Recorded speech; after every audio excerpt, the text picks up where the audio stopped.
नमस्कार, बहुत स्वागत है आप सबका। मैं हूं पुनीत पाठक और आप देख रहे हैं मेरा मध्य प्रदेश। मध्य प्रदेश की खबरें विस्तार से आपको दिखाएंगे, लेकिन शुरुआत कर रहे हैं एक बड़ी खबर जो इस वक्त दिल्ली से हमको मिल रही है। गाजीपुर बॉर्डर पर पुलिस एक्शन की तैयारी दिख रही है। गाजीपुर बॉर्डर पर भारी पुलिस बल तैनात हो गया। गाजियाबाद डीएम और एसएसपी बॉर्डर पर मौजूद हैं। किसान नेता राकेश टिकैत ने बयान दिया, बीजेपी के लोग गुंडागर्दी कर रहे हैं। ये राकेश टिकैत का कहना है। कुछ हुआ तो प्रशासन जिम्मेदार है। राकेश टिकैत बयान दे रहे हैं और इसके बाद वहां पर जो हलचल है, वहां जो तैयारी है, वो काफी कुछ संकेत दे रही है। गोली चलानी होगी तो यहीं चलेगी, कहना है राकेश टिकैत का। कोई गिरफ्तारी नहीं होगी।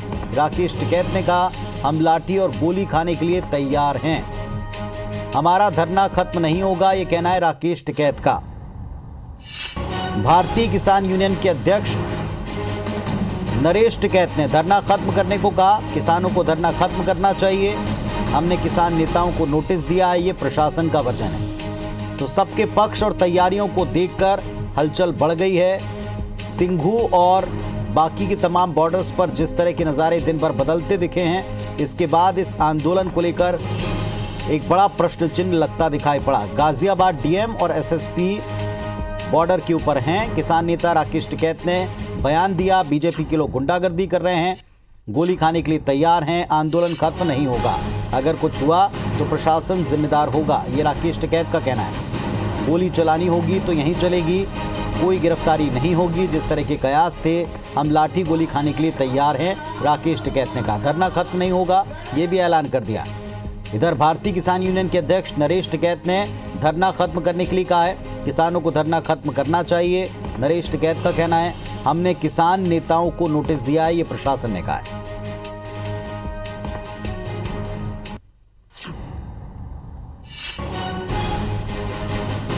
तो आपको बता दें कि इस वक्त हालात बदल सकते हैं और स्थितियां संभालने के लिए पुलिस प्रशासन की टीमें मुस्तैद हैं। 26 जनवरी को ट्रैक्टर रैली के दौरान हिंसक तस्वीरों के बाद किसान संगठन और उसके बीच कुछ उपद्रवियों की तस्वीरें, उनके नुकसान पहुंचाने की तस्वीरों पर सारे देश में चर्चा हुई, निंदा हुई। लोगों का गुस्सा दिखाई पड़ा बॉर्डर्स पर। सिंघू बॉर्डर पर लोग पहुंचे थे और उन्होंने स्वयं विरोध कर कहा किसानों से कि जगह खाली करें। इसके बाद अब हलचल बढ़ती दिखाई पड़ रही है। बीजेपी के लोग गुंडागर्दी कर रहे हैं, राकेश टिकैत का बयान है। साथ ही ये भी कहा कि कुछ हुआ तो प्रशासन जिम्मेदार होगा, कोई गिरफ्तारी नहीं देंगे, ये ऐलान कर दिया। आंदोलन खत्म नहीं होगा, ऐलान कर दिया। लाठी गोली खाने के लिए तैयार हैं, राकेश टिकैत का बयान है। गिरफ्तारी नहीं दूंगा, यहीं पर फांसी लगा लूंगा, ये राकेश टिकैत का बयान है। हमारा धरना खत्म नहीं होगा। तो जिस तरह आज नोटिस जारी किया था दिल्ली पुलिस ने, इसके बाद ये कयास लगने लगे कि क्या शाम तक राकेश टिकैत गिरफ्तार होंगे, क्या अपनी गिरफ्तारी देंगे। लेकिन उन्होंने ऐलान कर दिया है कि जो कुछ होगा यहीं होगा, लेकिन वो अपना धरना, अपना आंदोलन खत्म नहीं कर रहे हैं और ना ही वो गिरफ्तारी देंगे। गलत चीजें हैं। क्या हम भी भाई लाल किले पे कौन लोग थे, सुप्रीम किसके साथ में उसका कनेक्शन है, वो देश के सामने आना चाहिए। उसकी सुप्रीम कोर्ट सर्वोच्च न्यायालय पर भारतीय जनता पार्टी का झंडा फहराया जाता और वो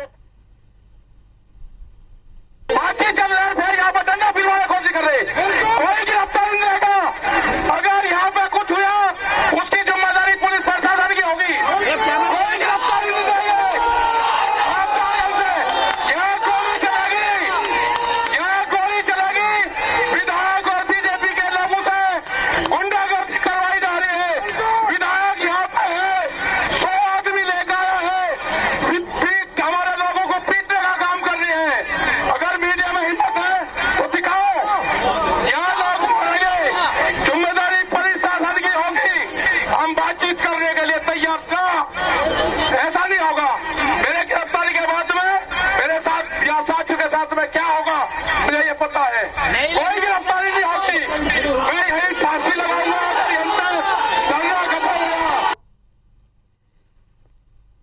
नहीं, ऐसा धरना तो समाप्त कर देगा जी। वहाँ से इतनी पुलिस चली गई, पानी बंद कर दिया, लेटरिन के भी में जो वे थे टैंकर थे में भी हटा दिए, बिजली भी बंद कर दी। तो वो तो उठ ही जाएंगे भैया। तो जनता दे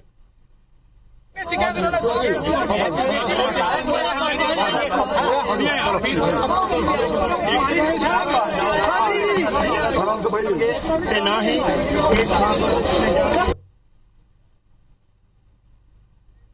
तो राकेश टिकैत को सुन रहे थे आप। राकेश टिकैत ने खुले मंच से अपने साथियों के सामने ये घोषणा कर दी कि ना तो वो गिरफ्तारी दे रहे हैं, ना आंदोलन खत्म कर रहे हैं। जो कुछ होगा अब उसके लिए प्रशासन जिम्मेदार है। बीजेपी पर आरोप लगाया कि उनके लोग गुंडागर्दी कर रहे हैं। साथ ही ये भी घोषणा कर दी कि वो ना अपने आंदोलन को समेटने वाले हैं और ना ही अपनी गिरफ्तारी देने वाले हैं। जो कुछ होगा उसके लिए प्रशासन जिम्मेदार है। इधर प्रशासन ने कहा कि हमने किसान नेताओं जिनके ऊपर मामले या शिकायतें दर्ज हुई उनको नोटिस दिया है।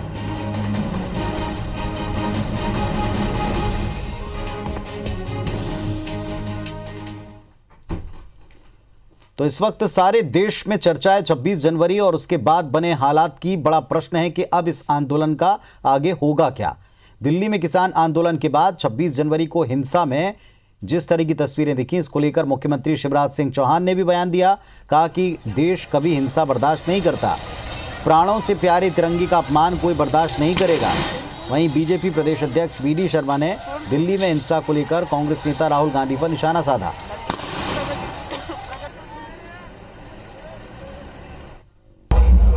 और मेरा अपना भरोसा और विश्वास है कि हमारा देश कभी भी हिंसा बर्दाश्त नहीं करता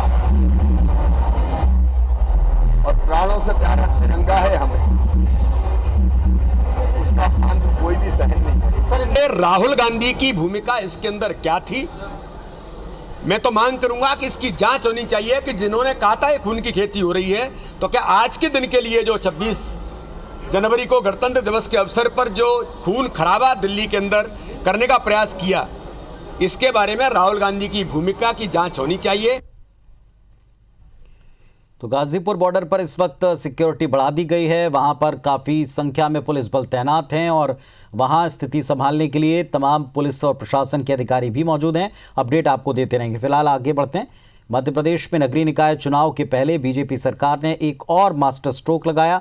प्रमोशन में रिजर्वेशन के मामले में नाराज चल रहे सवर्णों को साधने के लिए सवर्ण आयोग के गठन का ऐलान किया। रीवा में गणतंत्र दिवस की कार्यक्रम के बाद सीएम ने एक बार फिर भोपाल में ऐलान किया कि सरकार SC, ST, OBC और अल्पसंख्यक आयोग की तर्ज पर सवर्ण आयोग बनाएगी जो सामान्य वर्ग के गरीबों के लिए काम करेगा। जातीय समीकरण के मुताबिक मध्य प्रदेश में 22% आबादी सवर्णों की है। ज़्यादातर बड़े शहरों में निवास करते हैं। वोट बैंक के लिहाज से इनका झुकाव जिस पार्टी की तरफ रहता है, चुनाव में फायदा स्वाभाविक है। कांग्रेस इसे पॉलिटिकल प्रोपेगेंडा बता रही है। पूर्व मंत्री PC शर्मा के मुताबिक बीजेपी सरकार वोटों की जुगाड़ में एक बार फिर प्रोपेगेंडा फैला रही है। सरकार को न सिर्फ गरीब सवर्णों बल्कि हर वर्ग के लिए काम करना चाहिए जिसकी कोरोना काल में लॉकडाउन के चलते आर्थिक तौर पर कमर टूटी है।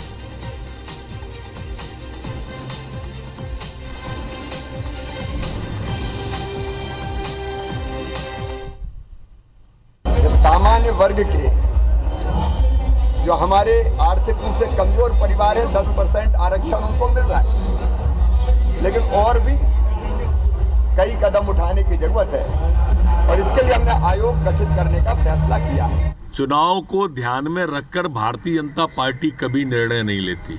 जनता की सेवा करना और विकास करना, ये दो बातों को ध्यान में रख के लेते हैं। आज ये सवर्ण आयोग का भी मुख्यमंत्री जी का ऐलान उसी को ध्यान में रख के है, सबका साथ और सबका विकास। प्रोपोगंडा है, सवगुफा है जो भटकाने के लिए लोगों को जो हो रहा है, क्योंकि सरकार कुछ कर नहीं पा रही। 5% DA जो कमलनाथ जी ने सैंक्शन किया था वो दे नहीं पा रहे, तो कुल मिला के इन सब चीज़ों से ध्यान हटाने के लिए ये सब इनके सगुफे हैं। मध्य प्रदेश में नगरीय निकाय चुनाव की तैयारी के लिए कांग्रेस पार्टी ने कमर कस ली है। आदिवासी वोट बैंक को साधने के लिए प्रदेश प्रभारी मुकुल वासनिक ने कवायद तेज कर दी। वासनिक आज मंडला डिंडौरी के दौरे पर हैं। कल 29 जनवरी को अनूपपुर, शहडोल और 30 तारीख को उमरिया में बैठकें करेंगे। वो इन जिलों में उम्मीदवारों के चयन से पहले क्षेत्रीय नेता और कार्यकर्ताओं से सीधे मुलाकात कर रहे हैं। पिछले दशक तक आदिवासी बीजेपी का वोट बैंक था, लेकिन 2018 के विधानसभा चुनाव में बड़ा फेरबदल दिखा। कांग्रेस ने प्रदेश की 47 आदिवासी सीटों में से 31 पर जीत दर्ज की। सबको चौंकाया था उस वक्त इस नतीजों ने। करीब इतनी सीटें बीजेपी को पहले मिलती आई थीं। वासनिक के दौरे पर गृह मंत्री नरोत्तम मिश्रा ने तंज कसते कहा कि कांग्रेस आदिवासी विरोधी है, इसीलिए कांग्रेस ने अपनी सरकार में बिसाहूलाल सिंह को मंत्री नहीं बनाया।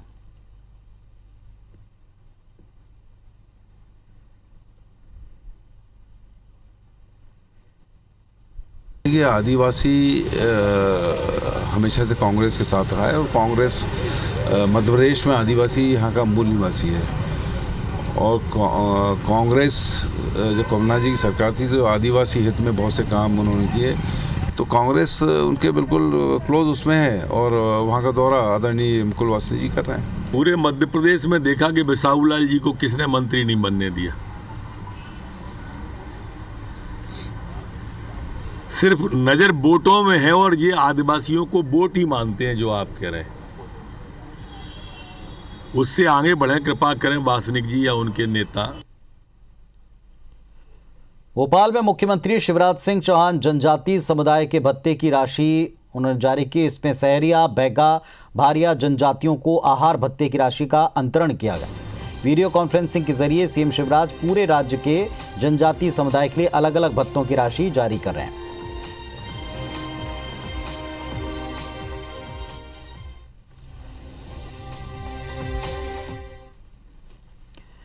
और भोपाल से एक बड़ी खबर है। बीजेपी निकाय चुनाव संचालन समिति की बैठक हुई। सीएम शिवराज सिंह इस बैठक में शामिल हैं। बैठक में निकाय चुनाव को लेकर रणनीति पर बातचीत हुई है। तो मुख्यमंत्री ने बैठक ली निकाय चुनाव को लेकर। मार्च में ये चुनाव होने हैं। जब ये तय हो रहा है तो इसके बाद अब पार्टियां एक्शन मोड में दिखाई पड़ती हैं। बीजेपी निकाय चुनाव संचालन समिति की बैठक हुई। मुख्यमंत्री शिवराज सिंह चौहान इस बैठक में शामिल हुए हैं। रणनीति के ऊपर बातचीत की है।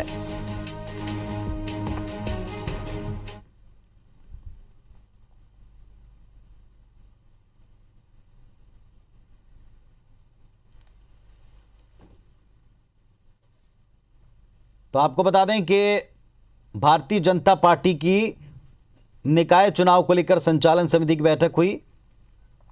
प्रदेश अध्यक्ष वीडी शर्मा और साथ में मुख्यमंत्री शिवराज सिंह चौहान दोनों ने रणनीति पर बातचीत की है।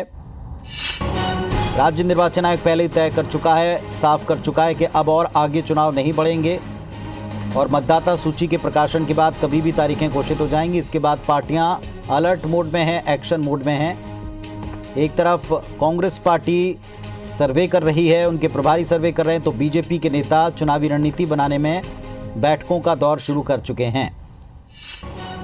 और सुधीर दंडोतिया हमारे साथ में जुड़ रहे हैं भोपाल से, सीधे उनका रुख करते हैं। सुधीर, बताएं इस निकाय चुनाव संचालन समिति की बैठक में किस तरह की बातचीत हुई, क्या रणनीतियां बनी? देखिए पुनीत, बिल्कुल बात करें नगरीय निकाय चुनाव भले ही छोटे स्तर के चुनाव माने जाते हों, पर लेकिन छोटे चुनाव में बड़े नेताओं की बैठक, और अगर बात करें तो बीजेपी के लिए चुनाव जीतने के लिए मेगा प्लान के साथ में माइक्रो मैनेजमेंट, इस बात पर पूरा फोकस रखा गया था। चुनाव संचालन समिति जब बनाई गई थी उसके बाद में आज पहली बार बैठक रही जिसमें चुनाव जीतने के ब्लूप्रिंट को लेकर उमाशंकर गुप्ता जो कि चुनाव संचालन समिति के संयोजक है उनको ये जिम्मेदारी दी गई और साथ ही साथ आने वाले समय में बीजेपी अपना पिछला जो परफॉर्मेंस था इस चुनाव में दोहरा सके, इस बात को लेकर बीजेपी आगे काम कर रही है। बैठक के बाद में प्रदेश अध्यक्ष वीडी शर्मा ने साफ तौर पर बताया कि पिछले नगर निगम के जो चुनाव थे उसमें 16 नगर निगम पर बीजेपी काबिज हुई थी, लिहाजा 100% परिणाम किस तरीके से सामने निकल कर आए इस बारे में रणनीति चर्चा की गई। और खासकर अगर बात करें तो बड़े नेता मुख्यमंत्री शिवराज सिंह चौहान, वीडी शर्मा, इसके अलावा चुनाव संचालन समिति में जिन नेताओं को शामिल किया गया था उनके साथ में लगभग एक व्यक्ति एक पद और जिताऊ चेहरे के साथ में जो उम्र का क्राइटेरिया है इस पर भी मंथन किया गया था। बीजेपी ने अपने इस चुनाव से लेकर पिछले जो विधानसभा और लोकसभा के चुनाव थे उनमें एक उम्र का क्राइटेरिया तय किया गया था, साथ ही साथ एक व्यक्ति एक पद का जो फार्मूला था उसके अंतर्गत भी बीजेपी विचार कर रही है, क्योंकि इस बार बीजेपी के सामने एक पद के लिए कई सारे चेहरे हैं। पिछली बार हमने देखा था कि कई सारे जगह पर जो व्यक्ति थे, खासकर अगर बात करें कि इंदौर जैसे शहर के अंदर जो विधायक थी मालिनी गौड़, उनको महापौर पद का दावेदार बनाया गया था, पर लेकिन इस बात के संकेत इस बार मिले कि कम से कम किसी विधायक को महापौर पद का दावेदार नहीं बनाया जाएगा। इस बारे में सहमति बनाने की कोशिश की जा रही है। हालांकि अंतिम निर्णय आने वाली समितियों की जब बैठक होगी, चुनाव संचालन समिति की बैठक होगी, उस बारे में लिया जाएगा और बड़े नेता जो है वो इस बारे में मिलकर निर्णय लेंगे। पर आखिरकार जो क्राइटेरिया है वो जीत का क्राइटेरिया है, लिहाजा जो जिताऊ उम्मीदवार होगा उस पर सहमति बनेगी। इस बैठक के दौरान ये भी चर्चा की गई है। आज चूंकि प्रारंभिक तौर पर पहली बैठक थी, लिहाजा कहना होगा कि चुनाव जीतने का एक खाका जो था वो तैयार किया गया था और उस खाके के साथ में बीजेपी आने वाले समय में विस्तृत स्तर पर अपना चुनाव जीतने का अभियान जो है वो आगे बढ़ाएगी। पुनीत, चलिए, बहुत शुक्रिया सुधीर आपका इस पूरे डिटेल पूरी जानकारी के लिए। तो जैसा सुधीर बता रहे हैं कि चाहे प्रत्याशियों को लेकर कितने भी विकल्प पार्टी के सामने क्यों ना हो, लेकिन जिताऊ कैंडिडेट ये अंतिम प्रायोरिटी होगी किसी भी दल के लिए, और यही काम करती हुई भारतीय जनता पार्टी देख रही है। हालांकि प्रारंभिक मीटिंग बताएगी जिसमें प्रत्याशियों के नाम के अलावा भी बाकी रणनीति पर बातचीत हुई है। मध्य प्रदेश में आगामी निकाय चुनाव और संगठन चलाने के लिए आजीवन सहयोग निधि को लेकर बीजेपी जिला अध्यक्षों की बैठक में आज बातचीत हुई है। बीजेपी कार्यालय में इसको लेकर मीटिंग हुई। सीएम शिवराज और प्रदेश अध्यक्ष वीडी शर्मा इसमें मौजूद रहे। बीजेपी के जिला अध्यक्षों को नगरीय निकाय चुनाव के लिए तैयार रहने के लिए कह दिया है। आजीवन सहयोग निधि में बीते साल कम राशि जमा होने पर सीएम शिवराज और बीजेपी प्रदेश अध्यक्ष वीडी शर्मा ने नाराजगी जताई। बीजेपी ने बीते साल 12 करोड़ का लक्ष्य रखा, लेकिन केवल 8 करोड़ की राशि जमा कर पाए। इस बार 20 करोड़ का लक्ष्य तय किया है। इसके लिए 11 फरवरी को प्रदेश पदाधिकारियों और जिला अध्यक्षों के साथ मीटिंग हो सकती है, उसमें टारगेट फाइनल होगा। बीजेपी प्रदेश अध्यक्ष वीडी शर्मा ने कहा कि ये पार्टी को चलाने के लिए आंतरिक व्यवस्था है। मुख्यमंत्री जी आदरणीय शिवराज जी, आदरणीय हिरानंद जी के स्वागत के पूरे मध्य प्रदेश के अंदर और पूरे देश के अंदर आजीवन सहयोग निधि के समर्पण दिवस हम उसको कहते हैं। तो हर कार्यकर्ता समर्पण करते हुए संगठन चलाने के लिए व्यवस्था बनाते हैं। तो उस दिशा में आज हमारी बैठक थी और उस बैठक में हमारी योजना इसको लेकर के बनी है। मध्य प्रदेश में यूथ कांग्रेस पदाधिकारी देश के पहले प्रधानमंत्री जवाहरलाल नेहरू के नेतृत्व पर मंथन कर रहे हैं। दरअसल कांग्रेस की कोशिश है यूथ कांग्रेस के जरिए सत्ता में वापसी की जाए। इसके लिए यूथ कांग्रेस कार्यकर्ताओं को कांग्रेस के हर उस हीरो के चरित्र और नेतृत्व का पाठ पढ़ाया जा रहा है जिसने देश के विकास के अलावा पार्टी को आगे बढ़ाने में बड़ा रोल प्ले किया। आज प्रदेश कांग्रेस दफ्तर में यूथ कांग्रेस की नवगठित कार्यकारिणी के लिए नेहरू के नेतृत्व क्षमताओं पर एक ट्रेनिंग दी गई। यूथ कांग्रेस प्रदेश अध्यक्ष विक्रांत भूरिया ने बताया कि पंडित जवाहरलाल नेहरू ने न सिर्फ देश का मजबूती से नेतृत्व किया बल्कि कांग्रेस पार्टी को भी मजबूत बनाया। युवाओं को नेहरू की लीडरशिप क्वालिटी से इस वर्कशॉप में रूबरू करवाया गया। इसलिए आज हमने एक शिविर रखा है जिसमें खुद सचिन राव जी दिल्ली से आ रहे हैं और वो नेहरू जी और नेतृत्व के बारे में सारे हमारे जितने भी जिला अध्यक्ष लोग आए हैं और जितने भी अपने प्रदेश कार्यकारिणी के लोग हैं उन सबको संबोधित करेंगे और विचारधारा से रूबरू करवाएंगे। आज हमारी स्टेट एग्जीक्यूटिव है, पहला जो चरण है वो स्टेट एग्जीक्यूटिव का है, दूसरे चरण में ये हमने सेशन रखा है। प्रधानमंत्री नरेंद्र मोदी ने वीडियो कॉन्फ्रेंसिंग के जरिए विश्व आर्थिक मंच के दावोस संवाद को संबोधित किया। इस दौरान उन्होंने कोरोना काल का जिक्र करते हुए कहा कि कोरोना से लड़ाई में भारत के प्रत्येक व्यक्ति ने धैर्य के साथ अपने कर्तव्यों का पालन किया। आज भारत उन देशों में शामिल है जो कोरोना से अपने ज्यादा से ज्यादा लोगों को बचा पाने में सफल रहा है।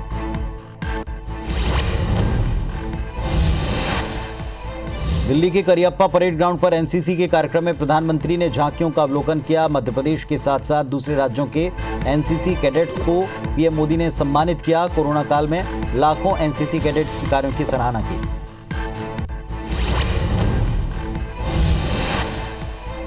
केंद्रीय मंत्रिमंडल ने बजट से पहले पब्लिक सेक्टर अंडरटेकिंग्स पीएसयू के निजीकरण को हरी झंडी दे दी है। इसकी घोषणा केंद्रीय बजट में करने की उम्मीद है। ये पॉलिसी स्ट्रेटेजिक और नॉन स्ट्रेटेजिक सेक्टर में सरकार के स्वामित्व वाली संस्थाओं के लिए एक रोड मैप तैयार करेगी, जिसे बुधवार को कैबिनेट की बैठक में मंजूर किया गया।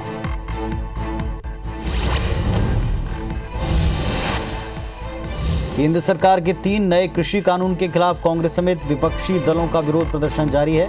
इस बीच कांग्रेस नेता और राज्यसभा में विपक्ष के नेता गुलाम नबी आजाद ने कहा कि कांग्रेस समेत 16 राजनीतिक दल शुक्रवार से शुरू रहे बजट के सत्र के दौरान राष्ट्रपति रामनाथ कोविंद के अभिभाषण का बहिष्कार करेंगे।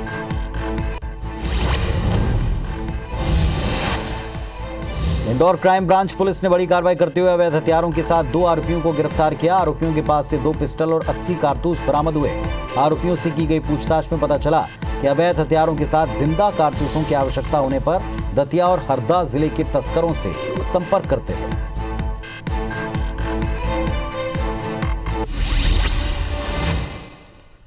एक बार फिर से अखिल भारतीय हिंदू महासभा चर्चा में है। ग्वालियर में हिंदू महासभा ने बीजेपी सांसद ज्योतिरादित्य सिंधिया को सद्बुद्धि देने के लिए यज्ञ किया। ये यज्ञ हिंदू महासभा ने अपने दौलतगंज दफ्तर में किया। दरअसल हिंदू महासभा इस बात से नाराज है कि इलाके में हनुमान मंदिर के पास सौंदर्यीकरण श्रद्धालु ने करवाया था। आरोप ये था कि उसे सिंधिया ट्रस्ट ने हटवा दिया। ऐसे में हिंदू महासभा सिंधिया से खफा है और उनकी सद्बुद्धि के लिए यज्ञ कर रहा है। लोगों के लिए हमने ये यज्ञ किया है। आज कल जो देश में सिंधिया शिवराज की जो सरकार है वो इस राष्ट्रीय और धार्मिक भावनाओं के विपरीत कार्य कर रही है। इस उद्देश्य से कि सद्बुद्धि उनको आए और मंदिरों से अतिक्रमण हटे और भगवान उनको सद्बुद्धि दे कि जो है वीर सावरकर सरोवर का जो है लोगों को जब प्रवेश मिले 7 दिन के अंदर जो कार्य नहीं पूरे हुए तो हिंदू महासभा सड़कों पर आंदोलन करेगी। मध्य प्रदेश के मंत्री गोपाल भार्गव को रिसीव न करने पर सागर के 2 पीडब्ल्यूडी अधिकारियों को निलंबित कर भोपाल अटैच किया गया। 26 जनवरी के ध्वजारोहण कार्यक्रम में शामिल होने के लिए 25 जनवरी की रात पीडब्ल्यूडी मंत्री गोपाल भार्गव सागर पहुंचे थे। प्रोटोकॉल के मुताबिक उन्हें रिसीव करने जिला प्रशासन का कोई अधिकारी नहीं आया, जबकि गोपाल भार्गव के सागर आगमन की सूचना दोपहर में कलेक्टर दफ्तर को दे दी गई। सागर कलेक्टर ने मंत्री भार्गव को रिसीव करने के लिए अनुविभागीय अधिकारी जे.एम. तिवारी और कार्यपालन यंत्री हरिशंकर जायसवाल की ड्यूटी लगाई थी, लेकिन दोनों तय समय पर सर्किट हाउस नहीं पहुंचे। इस बात से नाराज होकर मंत्री भार्गव अपने गृहनगर गढ़ाकोटा चले गए थे और सुबह तय वक्त पर पीटीसी ग्राउंड पर पहुंचे और ध्वजारोहण का कार्यक्रम पूरा किया। परेड की सलामी ली। मंत्री भार्गव की नाराजगी इसको लेकर सामने आई। इसके बाद लोक निर्माण विभाग ने प्रोटोकॉल का उल्लंघन करने के आरोप में अनुविभागीय अधिकारी और कार्यपालन यंत्री को निलंबित कर दिया। साथ ही दोनों को पीडब्ल्यूडी मुख्यालय भोपाल में अटैच किया है।